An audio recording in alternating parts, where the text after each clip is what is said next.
is James Willis.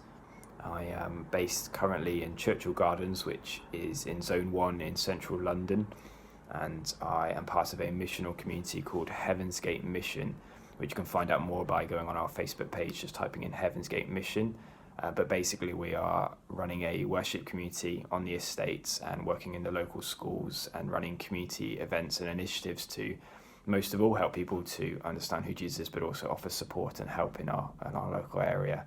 We're also partnering with the Eden Network, and I've been part of the Eden Network now for 5.5 years. I love what they do. Think they have great ethos as we move onto the estate, make it our home, and learn to really immerse ourselves into this community and understand what makes it tick and what makes it run, and invest into it properly, so that we meet people on a daily basis and I'll get to know our neighbours better. You can find out more about Eden Network by just typing in Eden Network on any of the social media sites, and they have a website called Join Eden, which you can just click on to find out more or ask me some more questions.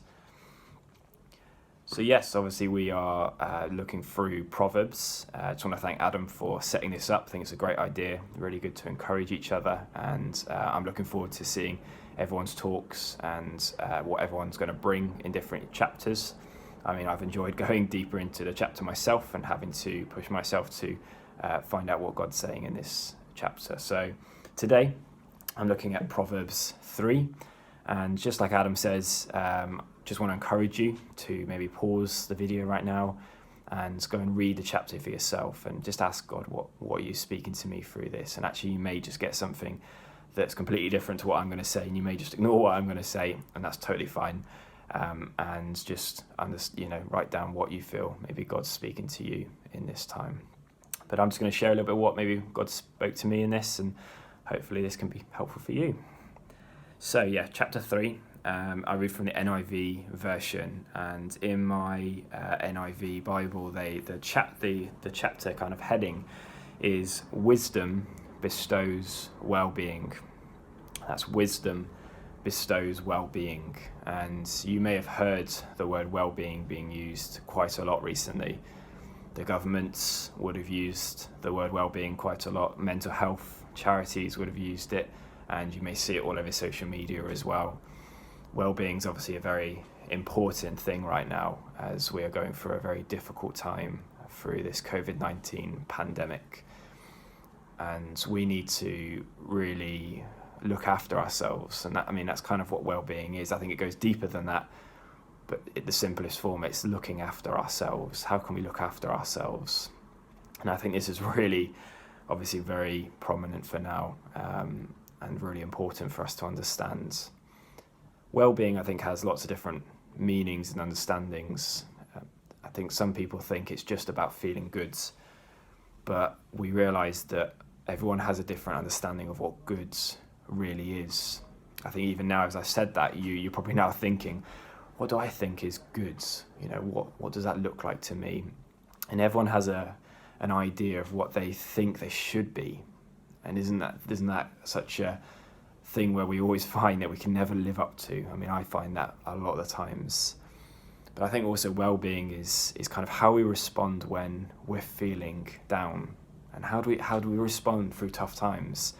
It doesn't mean that we'll feel great again, or like I said, it's that whatever your understanding of feeling good is, and that can be the damaging thing. Is we always think we've got to feel good, we've got to feel like this when we feel bad, but actually sometimes feeling bad goes on for a while, or feeling tough or tough situations go on for a while, and it's understanding how can we help ourselves, how can we get a better understanding of what's going on around us or what's going on inside of us. And I just want to encourage you to maybe just stop and just think about that yourself and understand maybe what you think is good. Maybe it needs tearing apart a little bit, maybe it needs coming down, maybe the wall needs coming down a bit in that. I know that in myself in this time, in this 5-6 weeks, I've definitely had to look at myself hard and say, right, okay, James, your understanding of good or your understanding of well-being is sometimes really unhelpful, and you end up comparing yourself with other people, and you end up saying, well, why am I not doing the same things that other people are doing? And you make yourself feel guilty and full of shame, and that's not healthy. Or you make yourself feel just not worthy, and that's not good, and that's not what God wants. So I just want you to think about that. Think about what well-being maybe means to you, because I think well-being has a lot of different meanings for different people, but I think it can be also, if we have the wrong view of it, can be really unhelpful. So let's go into Proverbs 3 a bit more on this. So it says, wisdom bestows well-being. Now some people, I know some theologians have said before that they love to take out sometimes the word wisdom and they put Jesus or God in them. And I mean, I think overall that can really work. And I mean, I'm not going to say theologically where I stand with that. But I think that can be really important sometimes, because as we read in all of Proverbs and Proverbs 3 specifically, I mean, God is the one that gives wisdom. He is the one who is truly wise, who truly understands. And I love some of the verses in this, because some of these verses have actually spoken to me before and given me hope and given me real confidence in who God is. Even before I came to London, actually, some of these verses really stood out to me. And actually, they're the ones I'm going to look at just this right now. So let's have a look at verse 5 to verse 8. So I'm just going to read it out. So it says, trust in the Lord with all your heart, and lean not on your own understanding. In all your ways submit to him, and he will make your paths straight.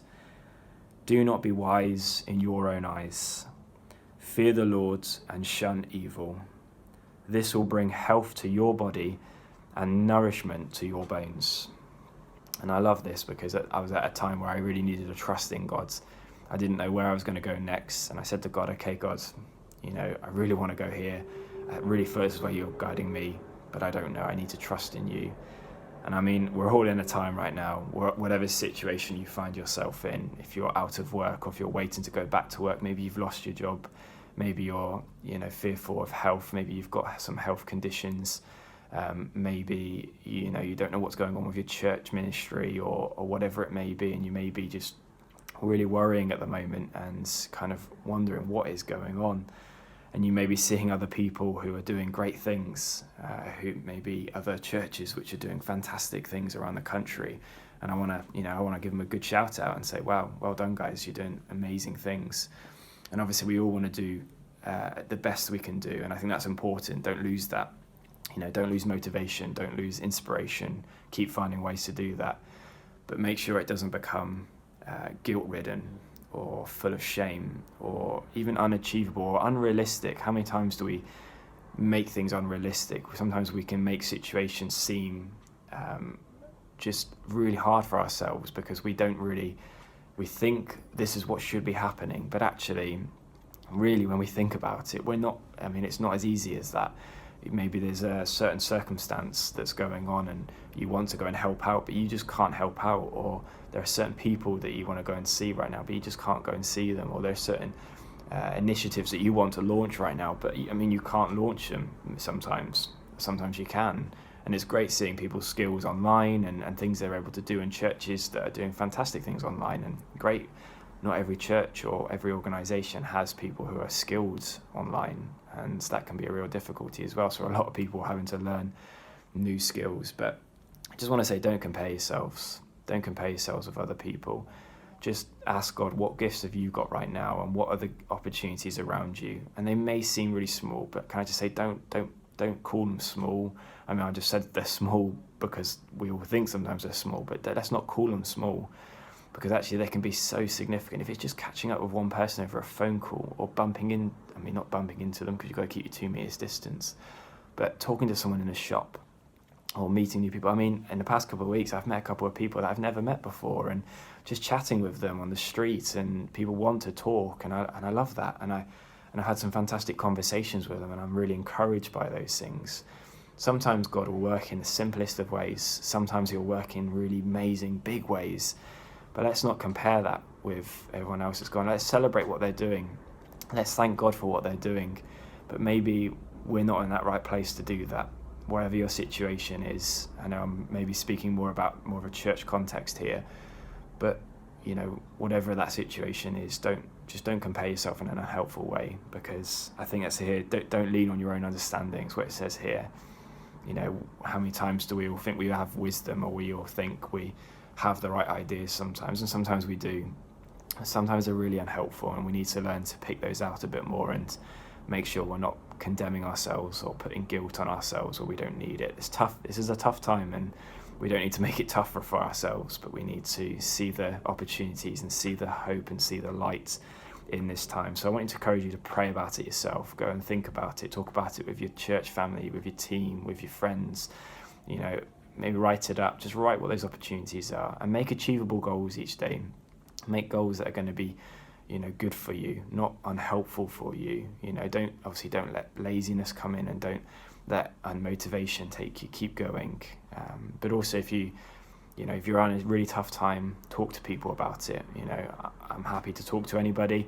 Adam is, I'm sure, as well, and many other people who you trust. Just talk to them, because we're not alone in this time, and this is a difficult time. But let's get encouragement from God's word here, and just really want to encourage you to just go deeper into this and to pray into it, that trust in the Lord. He knows what is going on. He is wisdom. He is the best wisdom you could ever get, ever want in your life. So press into God's in this time. Thank you for listening. God bless.